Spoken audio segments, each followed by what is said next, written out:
it's a really interesting time. The game theory of Bitcoin is playing out in the political landscape of the US ahead of an election. And it's, I haven't been around a few years of Bitcoin myself now. To see this it's kind of insane. But what's your read of it all? I think that in 2020, Bitcoin was unstable, and it was unclear whether the Republican administration was in favor of it or against, and then maybe they leaned against it. And I think that the Democratic administration came in and Gensler came in, and actually the administration flipped from Bitcoin as a digital currency competing with the dollar, we should ban it, to Bitcoin as a digital commodity, speculative asset, doesn't compete with the dollar, we don't have to ban it.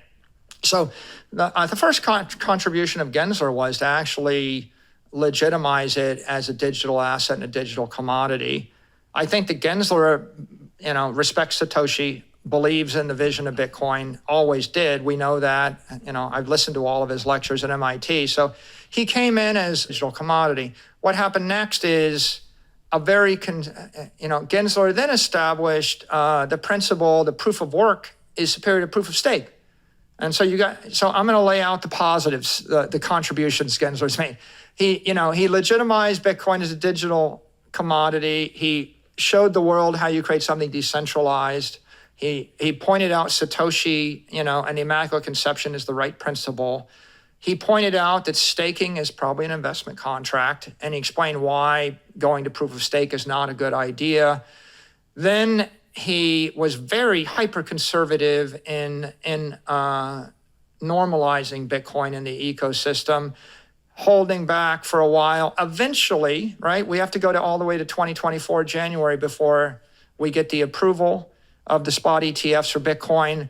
But the single most important thing that happened in this epoch was the approval of the spot Bitcoin ETFs. That basically was crossing of the chasm, which said that Bitcoin is not a multi-$100 billion asset class. Bitcoin is a $10 to $100 trillion asset class. So that was a 10x to 100x.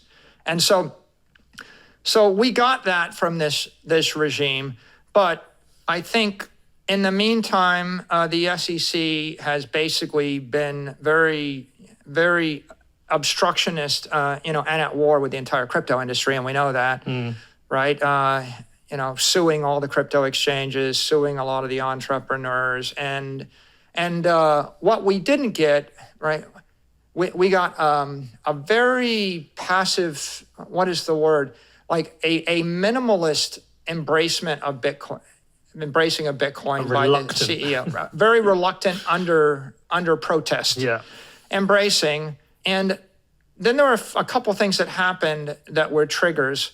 The SEC denied and has been stalling the approval of options trading on these spot ETFs. It's slowing them down. So just, those are coming a year or 2 years later than they probably ought to come. If you agree that Bitcoin is a spot asset, why not approve the options for the same spot ETFs? And then the SEC denied in-kind creates. So you couldn't just trade your Bitcoin for the ETF. And so that both of those make these spot ETFs inferior. And then the SEC put forth SAB 121 that made it impossible for a bank to custody Bitcoin. So we got the minimal acceptance of Bitcoin. It's like the minimal thing I can do to legitimize it. But these other logical things, let the banks custody, let people hedge it, and then let them trade Bitcoin for securities. These things, which would normally be they're normal and customary in any other asset, they were denied, and so we're going at a very slow rate. So they're letting you in the race, but they're blindfolding you and cutting a leg off. Well, I think that created a lot of friction between the Bitcoin community and the SEC, right? Then you have the friction between the crypto community and the SEC, which I don't have to go over it, right? There's 100 stories, man.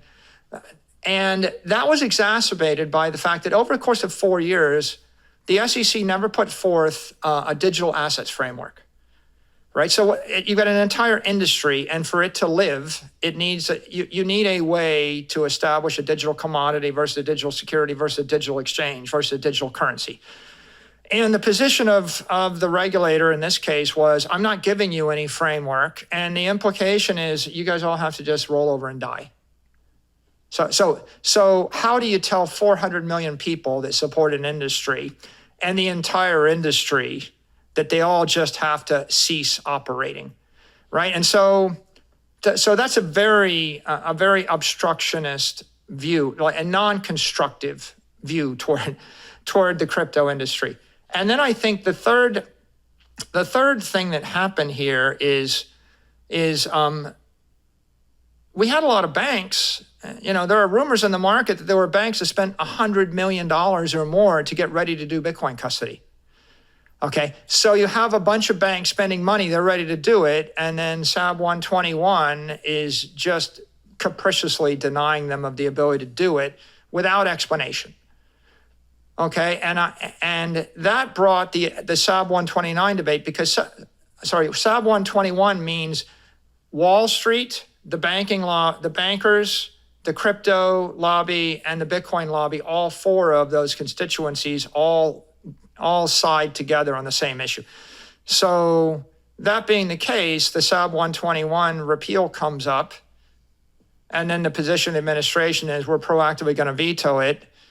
And now you basically have the administration against Wall Street and crypto and Bitcoin and the banks, right? And you have the welling up of frustration over 4 years, which reached a fever pitch. And the combination of that plus the ETH ETF coming up for approval with the expectation that it's going to be denied, punctuated by the lawsuits against Uniswap and MetaMask, which kind of are what caused people to conclude it would be denied. I mean, we all thought it'd be denied 2 weeks ago. Mm-hmm.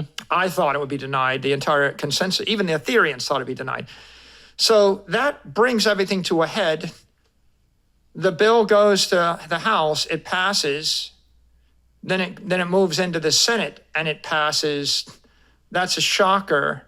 And then, of course, Godzilla walks into the room, and the Trump card, right, is Trump, and Trump becomes crypto engaged, and Trump comes down in favor of crypto. If you believe in crypto, you better vote for me.